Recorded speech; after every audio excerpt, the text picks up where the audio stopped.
Hey, good morning, dear students. Today, in your English class, we are going to learn about editing. Editing of omitted words, यानी कि इसको आप कहते हैं omission. ठीक है, मतलब आप पता लगाते हैं कि कौन सा पर्टिकुलर वर्ड है या फ्रेज़ है या आपका प्रिपोजिशन है या आप कह लें पार्ट्स ऑफ स्पीच या टेंस है जो आपके पर्टिकुलर पैसेज में क्या है मिस कर दिया गया है, ओमिट कर दिया गया है. उसको आपको ढूंढना है और ढूंढ के समझना है क्या वो वहाँ पे फिट हो रहा है, क्या उसका सेंस बन रहा है. और अगर वो फिट हो रहा है, उसका सेंस बन रहा है और पैसेज आपका पढ़ने पे मीनिंगफुल लग रहा है, मतलब वही वो मिसिंग वर्ड था जिसको वहाँ से क्या कर दिया गया था, ओमिट कर दिया गया था. जो आपने लिख दिया तो उसका सेंस अब क्या हो गया, पूरा हो गया. तो कुछ इसी तरह की एडिटिंग हम लोगों को सीखनी है. इसके लिए कुछ चीज़ें आप लोगों को ध्यान में रखनी होती है. यानी कि पहला तो आप उस पैसेज को, उस एक्सट्रैक्ट को ध्यान से पढ़ें. ध्यान से पढ़ने के बाद उसकी जनरल मीनिंग को समझने की कोशिश करें. जब आपको उसकी जनरल मीनिंग समझ में आ जाए तो अब आप ये देखें कि उसमें से जो मिसिंग वर्ड है, जो वहाँ पे छोड़ दिया गया है, ओमिट कर दिया गया है, आखिर वो क्या होना चाहिए था. अगर आपको लग रहा है कि वहाँ पे इज़ आना चाहिए, एम आना चाहिए, मीन्स आना चाहिए, फॉर आना चाहिए या एडिट, कुछ भी इस तरह का कोई एक चीज़ आना चाहिए, तो आप उसको लगा करके देखें, फिर उसको आप पढ़ें, फिर समझें. फिर उसके बाद अगर आपको लगता है कि नहीं, अब यही वो वर्ड था जो कि मिसिंग था, लगा दिया, तो अब इस पैसेज का क्या बन रहा है, सेंस मीनिंगफुल बन रहा है, तो भाई यहाँ पर अब आपको ये समझ में आ जाएगा कि जो आपने मिसिंग वर्ड लगाया वो क्या है, बिल्कुल सही शब्द है. तो बिल्कुल इसी तरह से पढ़ के, समझ के, ध्यान लगा के और फिर ये निष्कर्ष निकाल के, ये कंक्लूज़न निकाल के कि क्या अब मीनिंगफुल लग रहा है कि नहीं पैसेज. अगर लग रहा है तो आप कह सकते हैं कि आपने सही वर्ड को ढूंढ कर वहाँ पर क्या कर दिया, फिट कर दिया. तो इसी चीज़ को हम कहते हैं ओमिशन, एडिटिंग. ठीक है बच्चों, तो आओ स्टार्ट करते हैं. आपको क्या करना है, इस पैसेज को ध्यान से पढ़ना है और 4 लाइनों में कम से कम गलतियों को आपको क्या करना है, ओमिट वर्ड को ढूंढकर लिखकर ठीक करना है. इसके लिए आपको 4 मार्क्स दिए जाएंगे, ऐसा आपको आपके क्वेश्चन में बताया जा रहा है. तो आइए रीड करते हैं. Pragati Maidan, the international exhibition ground, Delhi. देखिए इस लाइन में ही कितना ऑकवर्ड लग रहा है ऐसे पढ़ने पे. तो अब हम दिमाग लगाएंगे. तो बोलना ये क्या चाह रहा है कि प्रगति मैदान में कोई इंटरनेशनल एग्जीबिशन लगता है, ग्राउंड दिल्ली में. अब यहाँ पे मिसिंग क्या है, तो यहाँ पर देखिए पहली लाइन में तो आपको दे दिया गया कि इज़ मिसिंग है. ठीक, कहाँ पर मिसिंग है, मैदान के बाद और द के पहले. ठीक है, तो आपने क्या लिख दिया, Pragati Maidan is the international exhibition ground in Delhi. ठीक है, तो वहाँ पर क्या मिसिंग है, आपका ग्राउंड और दिल्ली के बीच में इन मिसिंग है ना, कि वो मैदान कहाँ पर है, भाई दिल्ली में है. तो आपने क्या लगा दिया, वहाँ पे इन लगा दिया. अब इन के पहले का वर्ड ग्राउंड वहाँ पे लिख दिया और उसके बाद का वर्ड दिल्ली आपने लिख दिया. आइए आगे पढ़ते हैं. प्रगति मीन्स प्रोग्रेस एंड मैदान मीन्स ग्राउंड. वहाँ पर अगर मीन्स है तो यहाँ पर भी मीन्स आना चाहिए. तो आपने क्या करा, मैदान वहाँ पे लिखा, फिर आपने जो मिसिंग वर्ड है वो लिखा मीन्स, और उसके बाद कौन सा वर्ड आ रहा है, ग्राउंड. तो आपने उस लाइन में लिख दिया ग्राउंड. आगे पढ़िए. इट कंस्ट्रक्टेड, तो देखो यहाँ पर ही एक वर्ड मिसिंग है, दैट इज़ वॉज. तो आप बीच में लिख देंगे मिसिंग वर्ड वॉज. वॉज के पहले आ रहा है इट, उसके बाद आ रहा है क्या, कंस्ट्रक्टेड. तो आपने इस तरह से लिख दिया. तो it is said that it was constructed way back in early 70s. It is huge complex of 5 lakh square meter situated the old fort where. देखिए अब यहाँ पे कितनी सारी चीज़ें मिसिंग हो गई. It is a huge. ठीक है, तो is आपका, आप क्या लिख देंगे, बिफोर पे लिख देंगे. आपका मिसिंग वर्ड क्या है, अ, तो आप वहाँ पे अ लिख देंगे. उसके बाद जो वर्ड आ रहा है वो है ह्यूज. तो अब हमारा सेंटेंस क्या बनता है, it is a huge complex of 5 lakh square metre situated beside the old fort, मतलब ओल्ड फोर्ट के बगल में.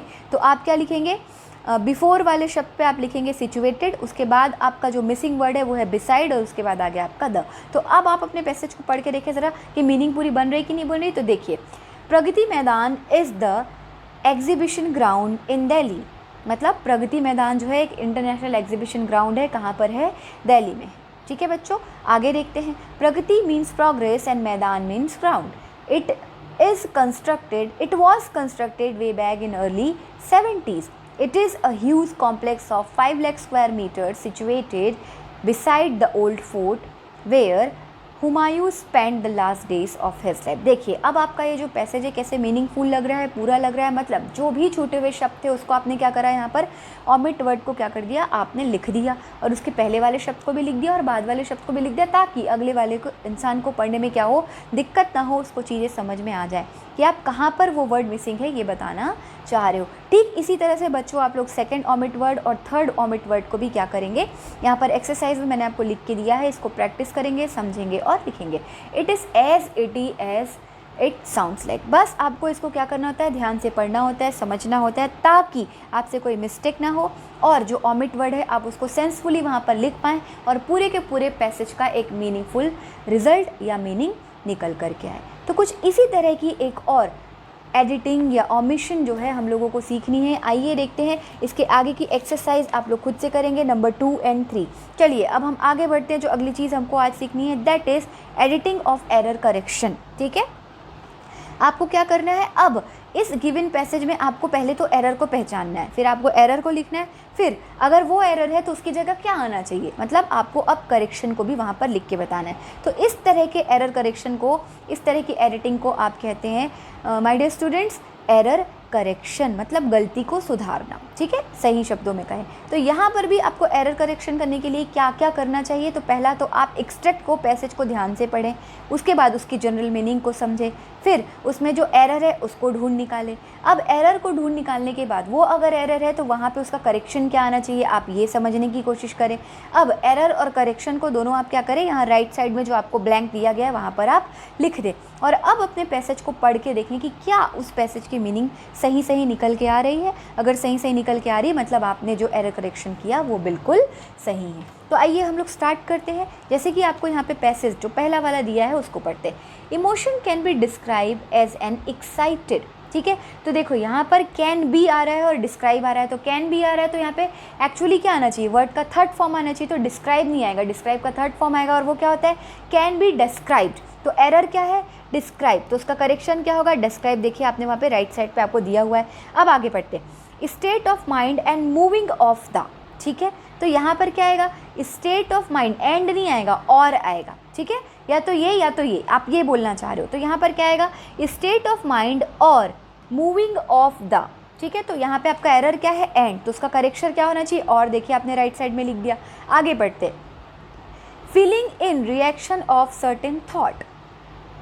तो रिएक्शन ऑफ सर्टेन थॉट, ये पर्टिकुलर चीज़ यहाँ पर जम नहीं रही है। तो आप क्या करेंगे, फीलिंग इन रिएक्शन ऑफ क्या है, आपका एरर है तो उसका करेक्शन क्या होना चाहिए, feeling in reaction to certain thought.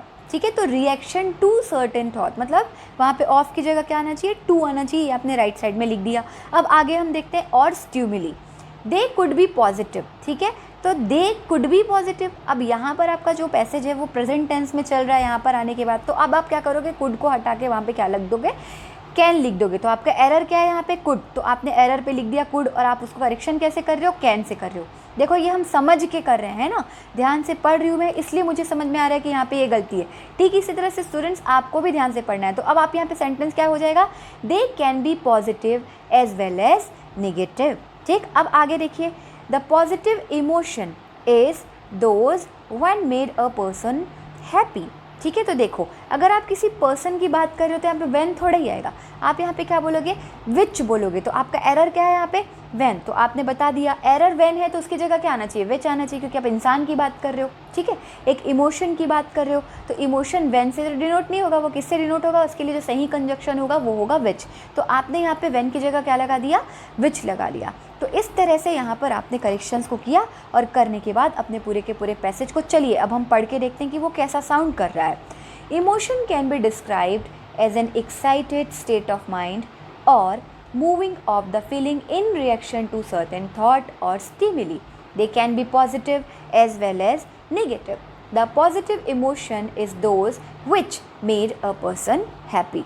देखिए अब हमारा ये पैसेज कितना मीनिंगफुल साउंड कर रहा है, मतलब आप यहाँ पे बताना चाह रहे हैं कि जो इमोशन होते हैं वो हमारी दो चीज़ों को डिस्क्राइब करते हैं, एक तो आपके रिएक्शन की फीलिंग को और एक आपके स्टेट ऑफ माइंड को, और कई बार आपके थॉट को और कई बार आपके स्टिमुली एक्शन को।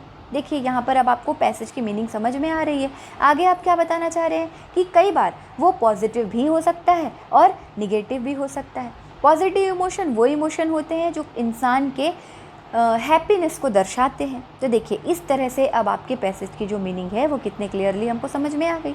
तो आगे के भी पैसेज बच्चों आपको इसी तरह से ध्यान से पढ़ने हैं। जो गलतियाँ आपको वहाँ पर नज़र में आती है उसको आपको एरर वाले सेक्शन में लिखना है।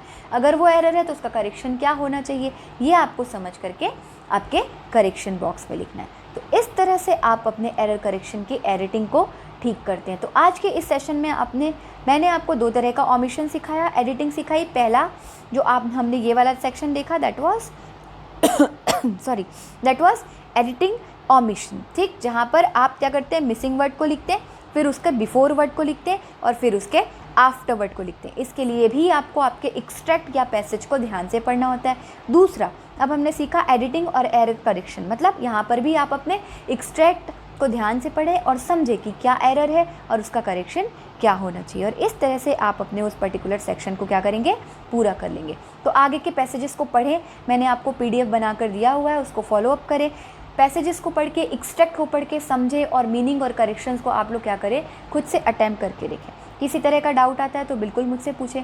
Keep practising, keep working. I hope आपको ये चीज़ें समझ में आई होगी कि एडिटिंग कैसे करी जाती है, ओमिशन कैसे डिटेक्ट किया जाता है, करेक्शन कैसे करा जाता है। आप आगे और प्रैक्टिस करेंगे तो आपको चीज़ें और भी क्लियर होंगी। So I will explain you further thing in the live class. Till then keep smiling, keep practising, keep studying, take care, good luck and good bye dear students. Thank you.